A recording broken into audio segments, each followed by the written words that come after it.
Halo kawan, bertemu lagi bersama gue di channel AW Host. Kali ini gue akan mereview film The Evil Dead 2013. Film ini merupakan recycle film The Evil Dead tahun 1981. Konon katanya film ini seru, menegangkan, sangat keren, anjim dah pokoknya mah.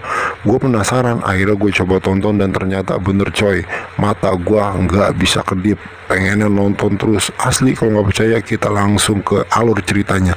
Oh iya, sebelumnya gue minta maaf kalau gue ngomong terlalu cepet karena durasinya. Oke, check it out.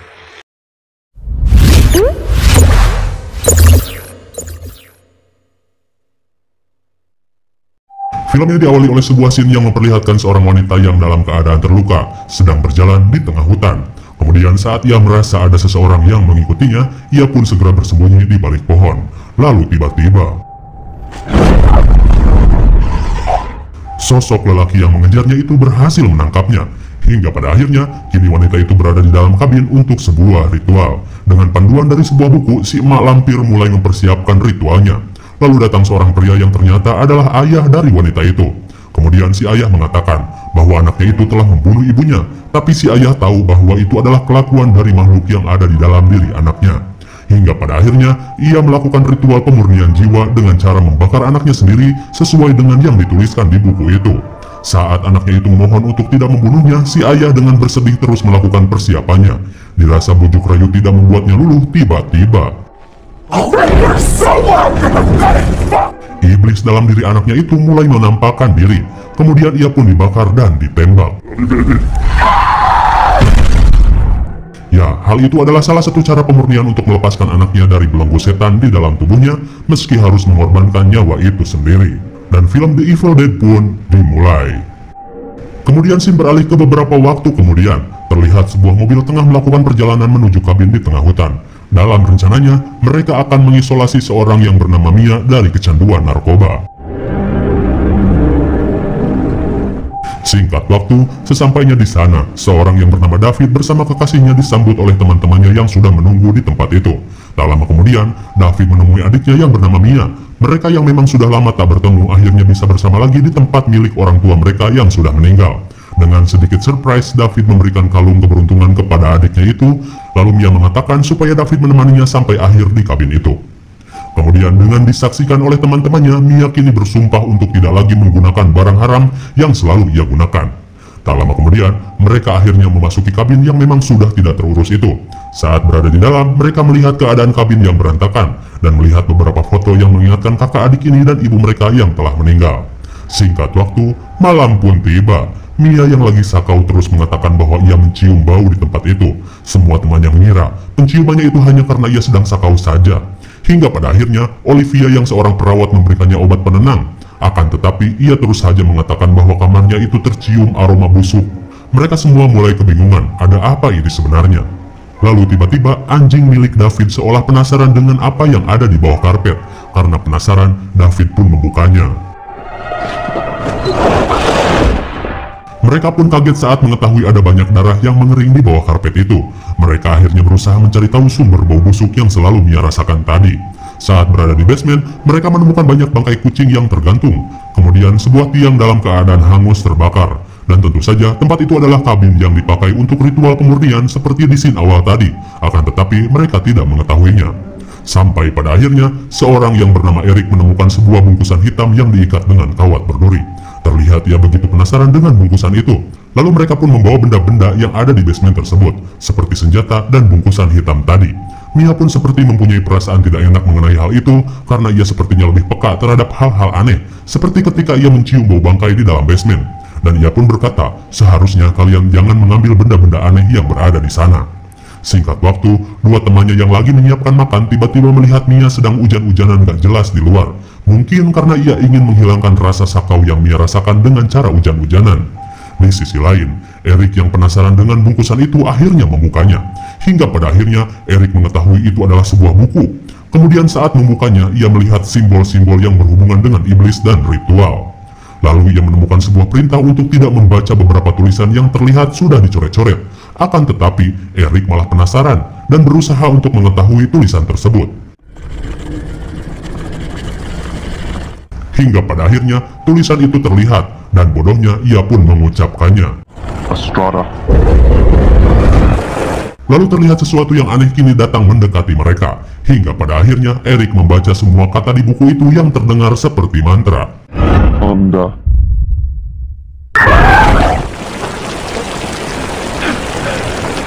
Sesuatu yang mendatangi mereka membuat Mia yang lagi hujan-hujanan muntah. Kemudian ia melihat sosok yang berada di tengah hutan memanggil namanya. Jelas itu membuatnya ketakutan hingga ia berniat untuk meninggalkan tempat itu. Kemudian ia berusaha meyakinkan teman-temannya untuk membawanya pergi dari tempat itu. Akan tetapi mereka yang sedang mengisolasi Mia tentu saja tidak membiarkannya untuk pergi. Karena kesal, akhirnya Mia tetap meninggalkan tempat itu tanpa menghiraukan semuanya. Saat sedang dalam perjalanan, terlihat Mia begitu kesal dengan keadaan yang menimpanya. Lalu tiba-tiba, sosok yang misterius itu membuatnya lepas kendali, hingga membuat mobilnya nyungsep ke dalam rawa. Dengan perasaan takut, Mia menyelamatkan diri. Tak lama kemudian, ia mendengar seseorang yang memanggil namanya lagi. Sosok iblis itu kini mengejarnya, hingga membuatnya masuk ke sebuah semak-semak belukar. Tapi bukannya selamat, ia malah terlilit akar-akar yang seolah dikendalikan oleh iblis itu. Saat Mia sudah tidak bisa bergerak, muncullah sosok iblis yang selama ini mengejarnya. Iblis itu mengeluarkan sesuatu yang terlihat seperti akar rawa dari mulutnya, kemudian bergerak memasuki tubuh Mia lewat jalur privasinya. Kini iblis itu benar-benar merasuki Mia. Oh ya, kenapa ia memilih Mia? Karena kita tahu Mia lagi lemah dan suka sakau, dan yang lemah pasti yang diincar oleh setan. Tak lama kemudian, David dan Olivia yang khawatir dan mengejarnya pun berhasil menemukan Mia, lalu membawanya kembali ke dalam kabin. Singkat cerita, Mia yang sudah dirasuki sesuatu dalam tubuhnya itu kini berada di kamarnya. Kemudian saat David melihat keadaan adiknya itu, Mia mengatakan bahwa di sini tidak aman dan kita harus segera pergi dari sini. Karena ia merasakan ada sosok iblis yang kini bersamanya, namun David mengira itu hanya halusinasi adiknya yang suka memakai narkoboy. Jelas ia tidak percaya semua perkataan Mia, lalu ia pun pergi. Dan ketika David pergi, Mia melihat ke dalam cermin yang ternyata di sisi lain, Eric yang terus mempelajari buku yang ia temukan melihat ada gambar-gambar aneh tentang ritual iblis-iblis. Dan ada satu gambar yang kita lihat sama seperti Mia ketika dirawat tadi. Ia pun keheranan. Lalu Shin pun beralih ke David yang sedang bersih-bersih di kabin. Saat ia membuang bangkai kucing, ia melihat seceran darah di dekatnya. Karena penasaran, David pun memeriksanya. Kemudian, ia pun kaget saat mengetahui darah itu berasal dari anjing peliharaannya yang dalam keadaan sudah mati mengenaskan. Lalu ia menemukan sebuah palu di dekatnya. Ia mengira itu adalah kelakuan adiknya yang sedang tidak waras. Lalu David segera mendatangi adiknya yang sedang berada di WC. Karena tidak ada jawaban, David akhirnya membuka paksa dan menemukan adiknya itu sedang bermandikan air yang sangat panas. Saat pintu terbuka, mereka pun kaget saat melihat kondisi Mia yang kulitnya sudah melepuh. Lalu, Eric membuka kembali buku itu dan ternyata kelakuan Mia yang mandi air panas itu sama persis dengan apa yang ada di dalam buku ritual. David pun segera membawa adiknya yang ripuh itu untuk pergi ke rumah sakit. Namun sial, sungguh sial. Jalan satu-satunya yang bisa mereka lewati malah tersapu banjir bandang. Dan mau tak mau, mereka pun kembali lagi ke kabin setan itu. Di malam hari, kepanikan pun melanda mereka. Eric yang sudah mulai mengerti hal-hal aneh ini berasal dari buku tersebut pun mengatakan bahwa keadaan akan semakin memburuk. Dan tiba-tiba Mia datang dengan kondisi yang sudah benar-benar dikendalikan iblis. Namun saat David berusaha menenangkannya, Mia malah menembaknya. Mia! What the fuck? Lalu tiba-tiba,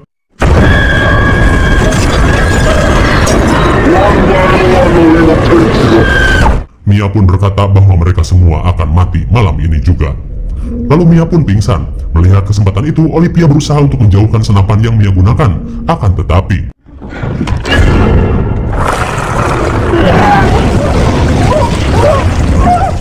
dan Mia pun dilempar ke dalam basement. Ia pun berhasil dikurung di sana. Kemudian Eric mengatakan bahwa apa yang terjadi dengan Mia pasti ada hubungannya dengan hal aneh yang ada di dalam basement. Setelah kejadian itu, Olivia yang terkena muntahan Mia pun berusaha untuk membersihkan diri. Lalu tiba-tiba, Ia pun kaget saat melihat dirinya berubah seram di cermin itu. Kemudian ia melihat buku yang terbuka dengan sendirinya dan berhenti dengan gambar iblis yang terlihat memegang benda tajam sambil merobek wajah. Lalu tiba-tiba ia tidak bisa menggerakkan badannya. Suara itu membuat teman-temannya mengira sesuatu terjadi sama Olivia. Lalu saat Eric memeriksanya, Olivia terlihat sedang sikat gigi dengan pecahan kaca sampai membuat wajahnya robek-robek seperti yang ada di dalam buku. Karena kaget, Eric pun terpeleset kulit Olive dan jatuh. Kemudian Olivia yang sudah dikuasai iblis itu berusaha untuk membunuh Eric dengan jarum suntik. Akan tetapi Eric berhasil melawan. Dengan pecahan kloset, Eric berhasil membunuh Olivia sampai kepalanya pecah. Teman-teman yang datang mengetahui hal itu kemudian merasa syok parah. Singkat waktu, David berusaha mengobati luka tusuk yang diderita Eric dengan alat seadanya. Lalu, kini Eric mengatakan bahwa ia telah salah dengan membuka buku itu dan membaca sebuah mantra yang telah melepaskan iblis yang selama ini berada di tempat ini. Kemudian, kini giliran pacar David yang bernama Natalie. Ia yang berada di dapur untuk memberikan minum kepada Eric mulai merasa aneh dengan pintu yang tertutup sendiri. Kemudian, ia mendengar Mia memanggil dirinya dari dalam basement dengan kalimat kesedihan dan meminta bantuan. Dan bodohnya, Natalie terpancing untuk menolongnya. Namun itu cuma akal bulus iblis saja, dan saat ia menyadarinya, Natalie pun berusaha kabur. Akan tetapi Mia berhasil menangkap Natalie. Dalam keadaan gelap, Natalie dicupang Mia dengan leluasa. Kemudian Mia mencium dengan darah yang banyak di mulutnya dan berhasil menggigit tangan Natalie. Tak lama kemudian, penderitaan Natalie diketahui David. Natalie akhirnya berhasil kabur dan iblis itu mengatakan hal yang mengerikan bahwa adikmu tidak ada di sini, dia berada di neraka. David pun menutup kembali ruangan itu dan berusaha agar pintu tidak bisa terbuka. Lalu saat David ke tempat Eric, ia melihat temannya itu sedang membakar buku itu. Akan tetapi, mereka heran karena buku itu tidak bisa dibakar. Kemudian Eric mulai menjelaskan lagi apa yang dikatakan buku itu. Bahwa saat iblis itu memakan 5 jiwa, langit akan berdarah dan kekejian dari neraka akan bangkit. Lalu Eric mengatakan bahwa mereka harus membunuh Mia sesuai dengan yang dikatakan buku itu. Jelas saja David sebagai kakaknya tidak setuju dengan perintah Eric dan mengira bahwa yang terjadi sama Mia adalah karena sebuah virus atau penyakit. Karena pada kasus Olivia, ia menjadi aneh ketika terkena muntahan Mia. Di sisi lain, Natalie yang mendapat luka gigitan di tangannya kini semakin membesar dan bergerak sendiri. Lalu ia melihat Mia dengan wajah yang mengerikan. Ia merasa bahwa kini Mia mengendalikan tubuhnya dari luka gigitan tersebut. Karena ia merasa gigitan itu semakin menjalar, Natalie pun akhirnya melakukan tindakan ekstrim untuk luka yang dialaminya. Lalu gergaji listrik pun koslet karena darah dari lukanya. Kemudian saat David memeriksa keadaan rumah yang gelap, ia pun kaget saat melihat kekasihnya itu dengan keadaan tangan yang sudah buntung. Kemudian mereka menolong Natalie yang sudah kehilangan banyak darah. Singkat waktu, Eric kembali melihat buku tersebut dan mengatakan bahwa ada 3 cara untuk membersihkan atau memurnikan jiwa yang sudah dirasuki iblis, yaitu mengubur hidup-hidup, dimutilasi, atau dibakar seperti kejadian di awal scene. Tapi David tidak percaya, dan ia merasa Mia cuma stres dan hanya membutuhkan dokter.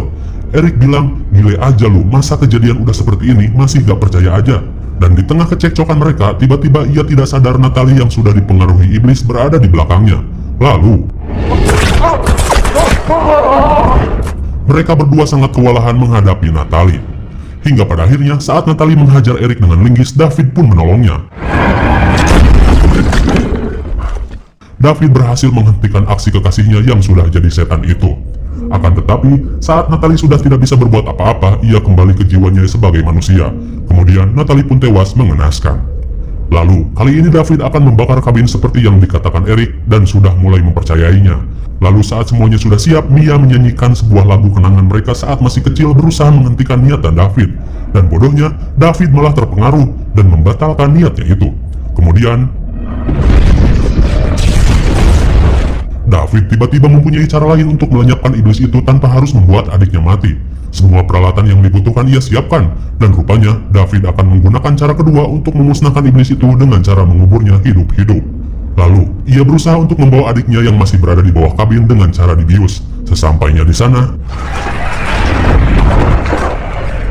dengan membawa obat penenang, ia mencari adiknya itu. Serangan Mia itu membuat David kewalahan. Saat David sudah kehilangan napas, tiba-tiba Eric berhasil melumpuhkan Mia. Tapi karena Eric tidak bisa lagi menahan luka yang banyak pada tubuhnya, ia pun tewas. Tersisa David dan juga Mia. Hingga pada akhirnya David mengubur Mia yang sedang pingsan itu. Saat usahanya hampir selesai, tiba-tiba David yang tahu itu bukan Mia tak terpengaruh lagi dengan kata-katanya. Hingga pada akhirnya ia berhasil mengubur hidup-hidup iblis yang bersarang di tubuh adiknya itu. Tak lama kemudian, David langsung membongkar kembali kuburannya untuk menyelamatkan adiknya itu. Dengan peralatan yang sudah ia siapkan, David berusaha agar jantung Mia kembali berdetak. Namun Mia tak kunjung sadar, dan saat baterai aki sudah habis, David mulai merelakan adiknya itu mati. Namun tanpa diduga, Mia akhirnya berhasil terselamatkan. Saat mereka berniat untuk pergi dari tempat itu, David kembali ke kabin untuk mengambil kunci. Tapi tunggu dulu, biasanya hal sepele kayak gini tuh kalau di film horor pasti ada apa-apanya. Saat David berhasil mengambil kunci mobil, ia pun melihat foto bersama teman-temannya.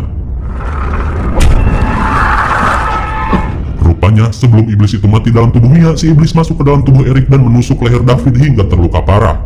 Dengan keadaan tak berdaya, David mengatakan kepada adiknya untuk segera meninggalkan tempat itu. Mia hanya teriak histeris saat melihat kakaknya itu dalam bahaya. Lalu dengan sebuah senapan, David melakukan cara kedua sesuai buku itu.